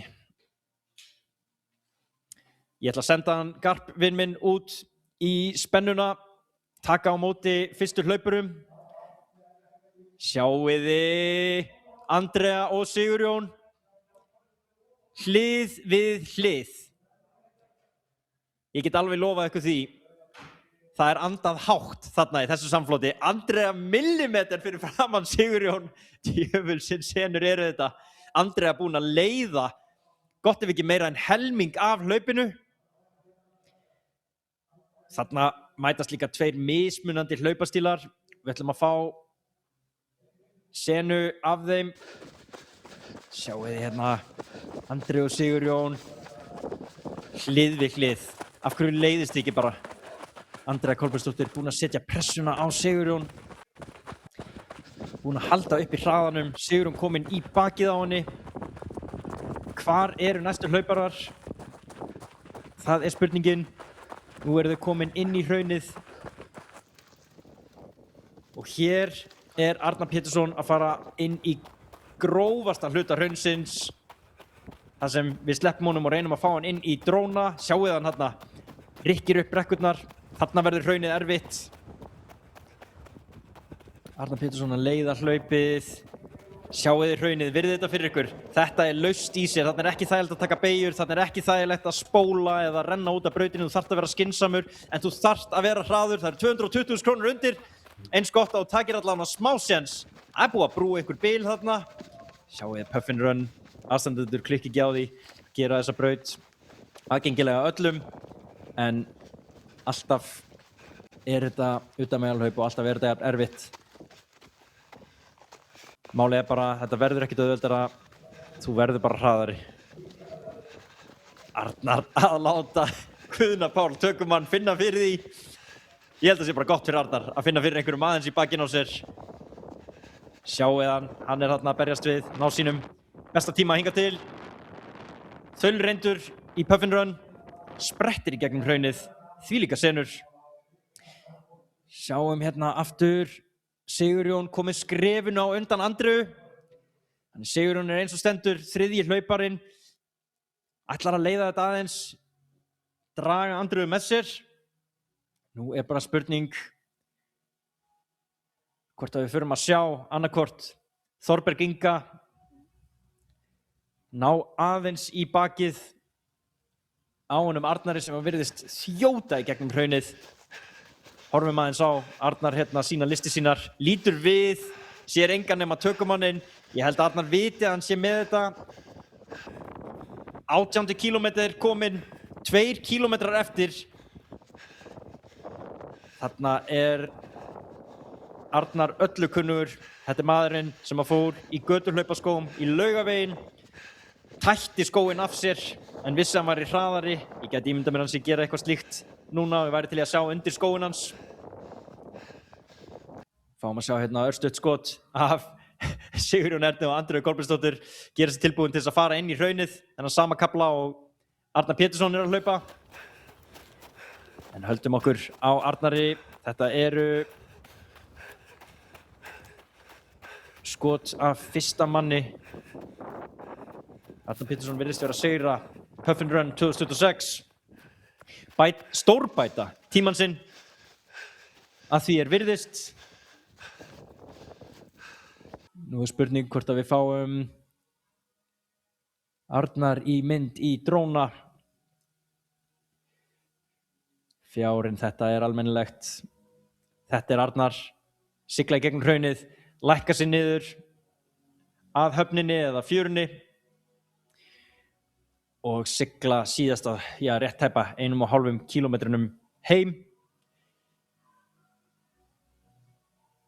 Þvílík frammistaða hjá Arnari, keppa svona við sjálfan sig, pressa sig áfram á þessum hraða. Þetta er ég ánægður með.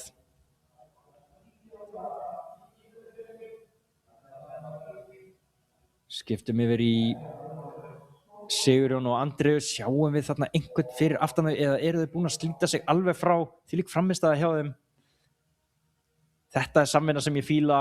Djöfull er ég ánægður með Andreu að hafa tekið af skarið og farið fram úr strákunum og leitt þetta hlaup bara. Hleypi mér fram úr. Mér liggur á, sagði Andrea. Tók fram úr þeim. Sigurjón náði að éta hann uppi með sýnist dagur hafa orðið eftir. Allavega komið einhverja sekúndna bil þarna á henni. En Andrea virðist vera að leiða kvennahlaupið með töluverðum mun. Eftir 15 kílómetrana var hún allavega 3,5 mínútu á undan Halldóru sem var í öðru sæti. Þar á eftir var Elsa Kristins mínútu á eftir þeim. En nú er spurning hvort að við förum að sjá Arnar Pétursson koma í mark.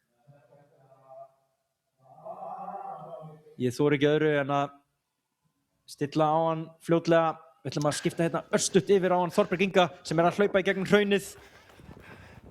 Berjast fyrir lífi sínu þar. Hleypur eins hratt og hann getur. Heyrði af því hann hafi verið eitthvað slæmur, tekið nokkuð verkjalyf gagnvart einhverju flensu, en þessi gæi gefur ekki tommu eftir og ég veit þið heyrið hann ekki tala einhver veikindi þegar hann komin í mark eða einhverjar afsakanir. Þessi gæi gefur allt í brautina á þeim degi sem hann að keppa. Nú að elta hann í gegnum hraunið. Þá að sjá hérna Halldóru Huld sem önnur kona og hún að halda í FH brautastrákana. Sindri Dagur og Daniel Snær Eyþórsson koma svo Halldóra vaða í þá. Þetta vil ég sjá. Halldóra Huld í öðru sæti kvennamegin. Hún góð í þessu. Geta þá uppi þvílíku formi sem hún Halldóra í. Hverju erum við með hér? Hér þetta hinn viðfrægu Sigurjón Ernir og Andrea Kolbjörnsdóttir, Pop og Coke, okkar tíma. Þau að fikra sig í gegnum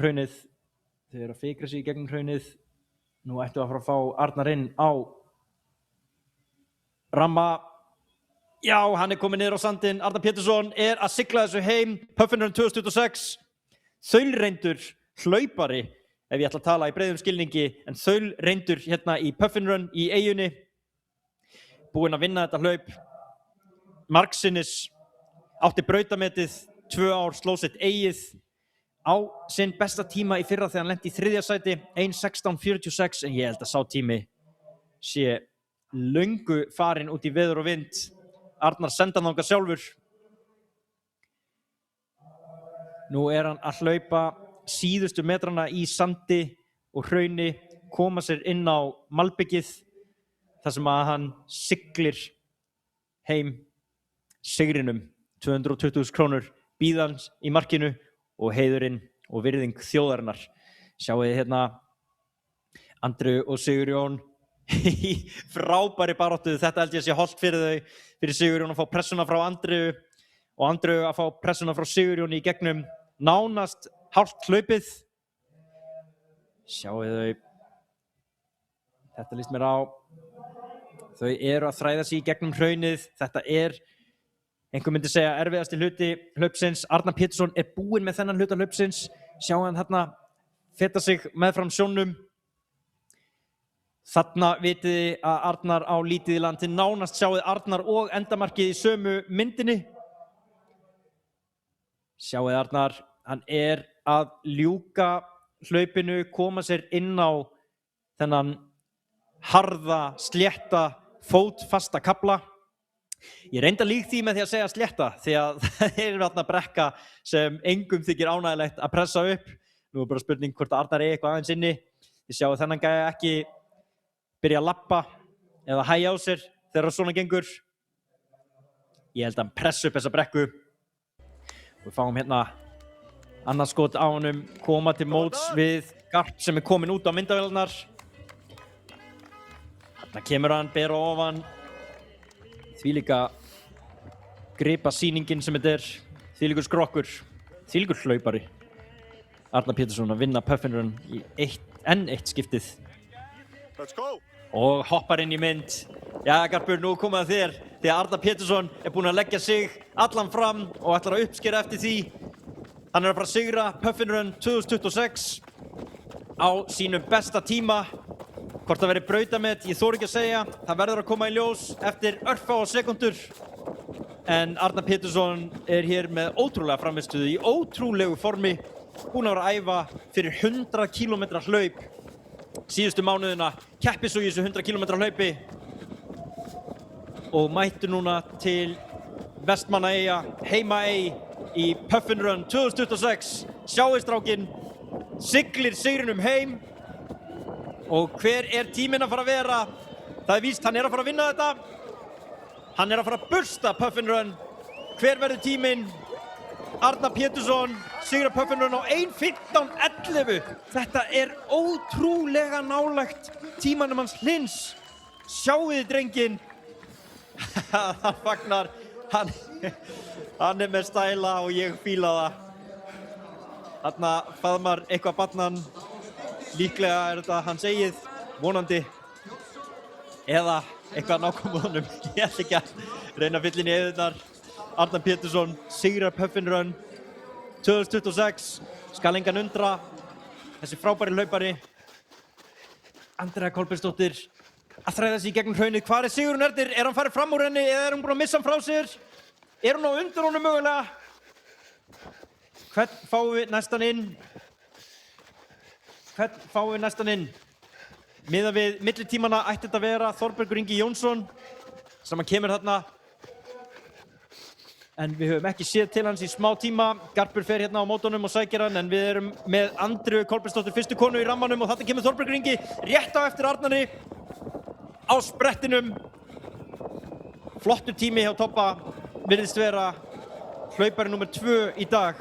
Þorbergur Ingi Jónsson, allt hlaupasamfélagið á í stórri þakkarskuld við þennan gæja sem hefur komið utan hlaupunum á kortið og Íslendingum á kortið í hlaupasennunni. Hann er að þjálfa flesta hlauparana, líklega flesta hlauparana í þessu hlaupi, allavega flesta af þeim bestu. Hann hleypur á tímanum 1:16:30, 1 mínútu og 20 sekúndum á eftir Arnari. Þarna takast þeir í hendur, börðust bróðurlega, vel gert hjá þeim. Hvern fáum við næstan inn? Það ætti að vera Sigurjón Ernir eða Andrea Kolbeinsdóttir, og vitið þið það, áhorfendur góður, ég veit ekki hvor þeirra er á undan. Er Andrea búin að skilja hann eftir í riki eða er Sigurjón farinn? Hvor verður það? Hvor verður það? Andrea Kolbeinsdóttir á lokametrunum. Hún er að fara að bursta sinn eigin tíma. Því líkur íþróttamaður sem Andrea er. Hún er að pakka fortíðarútgáfunni af sjálfur sér saman. Andrea 2.0, slepptum þeirri útgáfu og hún er komin í Andrea 3.0. Takið hattinn ofan, setjist niður, horfið á þetta sjónarspil. Og mér sýnist miðað við nýjustu skota, þetta er Andrea Kolbeinsdóttir á undir Sigurjón Erni. Þetta er lokaspretturinn, verður Andrea 3. hlauparinn í mark. Sigurjón virðist vera með 3. sæti kalla í húsi, en ætli hann verði 3. hlauparinn í mark. Andrea er komin þarna góðum 10-20 metrum á undan Sigurjóni. Þetta er barátta sem ég bjóst ekki við því að verða svona spenntur fyrir, en Andrea Kolbeinsdóttir er að koma sér upp á malbyggið, og ef það var eitthvað sem hún þekkir þá var að hlaupa hratt á malbygginu. Pressaði upp brekkun Andrea og sigldi svo heim. Sigldi svo heim. Sjáuð Andreu. Sjáuð hennan íþróttamann. Þvílíkt form. Þetta kann hún. Andrea, ekki slá af, ekki slá af. Sigurjón vill þetta líka. Haltu áfram, haltu áfram. Sigurjón, ekki vogaðar að gefa þetta upp heldur, þú verður að ná henni. Þetta er barátta sem ég bjóst ekki við. Þvílíkt sjónarspil. Andrea, 3. hlauparinn í mark. Sjáuð hana! Þannig erum við. Gefðu allt í þetta, pressaðu þetta. Já, hún eykur bara bilið. Hún eykur bara bilið. Þetta er hámarks effort. Koma svo. Andrea gefur ekki örðu eftir. Þetta dýrka ég að sjá. Þorbergur Ingi á tímanum 1:16:30. Andrea Kolbeinsdóttir með brautarmetið 1:26:12 árið 2023. Hún slær ekki metið árið 2024. Hún slær ekki metið árið 2025. Árið er 2026. Við erum að horfa á nýjustu útgáfuna af Puffin Run. Við erum að horfa á nýjustu útgáfuna af Andreu Kolbeinsdóttur. Arnar Pétursson í 1. sæti, Þorbergur Ingi Jónsson í 2. sæti, og í 3. sæti í dag er það besti kvenhlaupari Íslands söguna mögulega, Andrea Kolbeinsdóttir. Hneigið ykkur á tímanum 1:20:00. Hvað er að gerast? Hvað er að gerast? Bæti sig frá 1:26:12 yfir í 1:20 fyrirgefiði. Sigurjón Ernir kemur þarna með svakalegan tíma. Held ég að hann sé að bæta sig líka. 1:20:20. Og þetta tók á. Mér sýnist rétt, elsku kallinn, byrjaðar að teygja. Svona þetta ef þú ætlar að reyna að elta Andreu. Það er aldrei gefins. Þetta eru senur sem þeir eru að horfa á. Vá, þarna faðmar Andrea þjálfarann sinn, Þorbergur Ingi Jónsson, sem var í öðru sæti. Hún har verið þjálfun hjá fjallahlaupaþjálfun síðustu mánuðina. Vá, með þessum líka mikla árangri. Ég á ekki til orð. Hverjir eru næstir? Sigurjón fær mynd með fyrstu konu, þriðja hlaupara. Hvern fáum við í mark hérna? Það er spurning hver verður. Það er hann Dagur sem kemur eftir Sigurjóni Erni, fjórði kall. Nú er bara spurning hvort við finnum konu númer 2 einhvers staðar í brautinni. Það ætti að vera hún Halldóra Huld.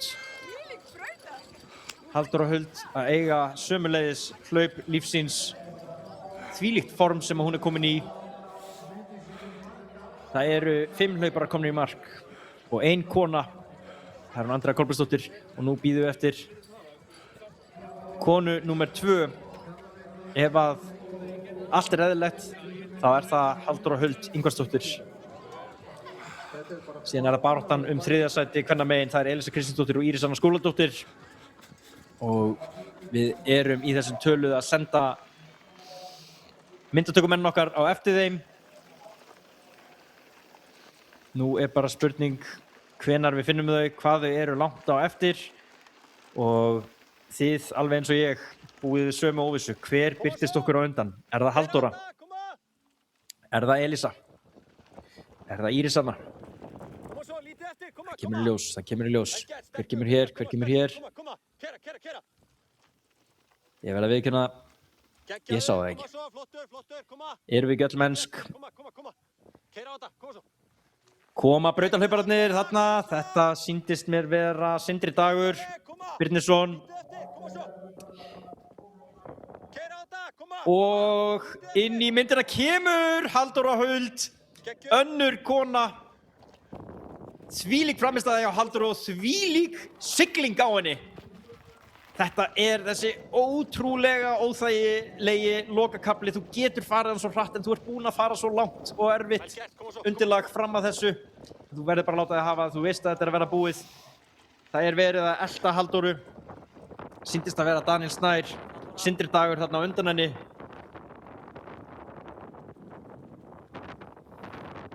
Halldóra mun ekki slá af þarna. Pressar þetta áfram. Þetta er alveg að vera búið. Nú er bara spurning, hvað er langt í næstu konu? Er hún með annarsætið? Algjörlega garanterað. Eða er einhver sem læðist þarna eftir henni? Halldóra komin á malbyggið. Þetta hlaup er nánast búið. Nú er bara að þjást 1 kílómetri í viðbót. Læt eins og það sé ekkert mál. Sjáu þið Halldóru. Já. Pressar þetta, lítur á klukkuna.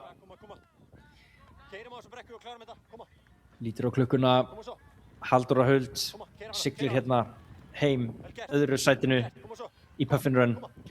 Það er ekki amalegt að fá 165.000 krónur fyrir annarsætið. Þriðja sætið fær 110.000 krónur og eins og frægt er orðið 220.000 krónur fyrir fyrsta sætið. Gríðarlega vel haldið utanum afreks íþróttafólkið okkar af Puffin Run. Sjáuði Halldóru taka endasprettin. Annað sætið öruggt fyrir Halldóru Huld Ingvarsdóttur. Kemur tilbaka hlaupasumarið 2026 eftir barnsburð. Þvílík fyrirmynd, þvílíkur íþróttamaður. Þetta hefur örugglega ekki verið greið leið eða einfalt að láta allt æfingaplanið og keppnisplanið smella með einn lítinn á kantinum, en það gerur hún lét að gerast og hleypur álíka þessum svakalega góða tíma. 1.25 hvað? Hvað verður það? Er hún að fara að slá brautarmet Andreu? Halldóra Huld á endasprettinum. Hver verður tíminn hennar? Kemst hún undir 1.26? Halldóra Huld Ingvarsdóttir, kona númer 2, 165.000 krónum ríkari, 1.25 sýnist mér. langt undir brautametrunum hennar Andreu Kolbeins frá 2023 sem var 1.26.12. Enn og aftur skælbrosandi meira að segja. Hún hlæra þessu. Klappar, hún ánægð með þetta, hvort hún má vera. Þvílík átök og þvílíkur tími, ég á ekki til orð. Arnar Pétursson á 1.15.10, ekki nema tæplega 14-15 sekúndum á eftir Hlyni Andréssyni í fyrra. Andrea Kolbeinsdóttir á 1.20.00 og nú ætlum við bara að sækja þriðju konu. Hver verður það Elísa Kristinsdóttir, verður það Íris Anna Skúladóttir, er einhver annar komin inn í mixið? Miðað við síðustu splitt þá var það 1.02.30 fyrir Elísu og 1.02.56 fyrir Íris Annu. Er Íris Anna að draga á Elísu? Og nú erum við að fá inn í myndina. Þetta sýnist mér vera Elísa Kristinsdóttir að sigla þriðja sætinu heim. Eyjólfur Guðgeirsson þarna rétt á eftir henni. Þetta stemmir allt. Þarna kemur hún, hlaupandi. Elísa Kristinsdóttir, landsliðskonun okkar í utanvegarhlaupum, besti hlaupari, einn besti hlaupari landsins, kemur í mark, þriðja sæti kvenna á tímanum 1.27.03. Frábær tími, þetta er gríðarlega sterkur pallur. Ég ætla bara að fá að fullyrða það sjálfur, það voru engin mistök að setja þetta hlaup í beinu útsendingu. Stelpurnar með ótrúlega tíma. Halldóra og Andrea undir brautameti Andreu og Arnar Pétursson nálægt brautametinu Hans Hlyns. Þar hafið þið það. Fyrstu þrjú sæti. Karlamegin er það Arnar Pétursson, Þorbergur Ingi Jónsson, Sigurjón Ernir Sturluson. Kvennamegin er það Andrea Kolbeinsdóttir. Ég veit ekki eins og hvort maður kallar þetta brautamet þegar maður slæra það svona mikið. Það er eins og hann hafi hlaupið bara nýja braut. En í öðru sæti er það Halldóra Huld Ingvarsdóttir sem slær einnig gamla brautametið og Elísa Kristinsdóttir það bil 1,5 mínútu á eftir Halldóru. Fyrst að búið að stinga okkur í samband af orkusölunni hérna, þá höldum okkur áfram aðeins í stuði. Mér sýnist við vera með Íris Önnu Skúladóttur, fjórðu konu á hraðri leið í átt að markinu. Hún er einnig kempa í þessu hlaupi, búin að hlaupa þetta á 1.31.10, var í þriðja sæti árið 2004. Virðist núna vera komin í fjórða sætið með skjálftastingi og hleypur á tímanum 1.28.46. Þar hafið þið það, kæru áhorfendur, kæra hlaupasamfélag, kæru íþróttaunnendur. Sigurvegar í Puffin Run 2006, Arnar Pétursson og Andrea Kolbeinsdóttir, bæði tvö með ótrúlega frammistöðu. Ég held að það sé bara komið tilefni fyrir mig til þess að þakka fyrir. Sjálfur heiti ég Snorri Björnsson. Við erum hérna í beinni útsendingu á vegum Puffin Run og orkusölunar. Ótrúlegt afrek dróna, flugmanna. Þar shoutout á Svan og Ísleif og tökumennir okkar sem eru búin að hlaupa og hjóla á eftir þessum íþróttamönnum Guðni Páll Pálsson og Kristján Svanur Eymundsson. Mestar hrósið eiga hlaupararnir skilið fyrir þessa frammistöðu. Gera þetta svona spennandi fyrir okkur. Jú, vissulega Sindri Pétursson líka þarna sem að virðist hafa verið nokkuð búinn á því eftir hlaupið. Magnús Bragason, hlaupahaldari hérna inn í mynd með Kristjáni Svani. Hann á einnig hróskilið fyrir að láta þetta allt halda svona vel utan að teygja lopan. Ég þakka fyrir mig út á myndavélarnar og ætlar að sýna aðeins frá senunum hérna heldur þessu gangandi. En við þökkum fyrir áhorfið og orkusölunni fyrir að halda okkur í þráðbeinni og í svona miklu stuði þangað til næst.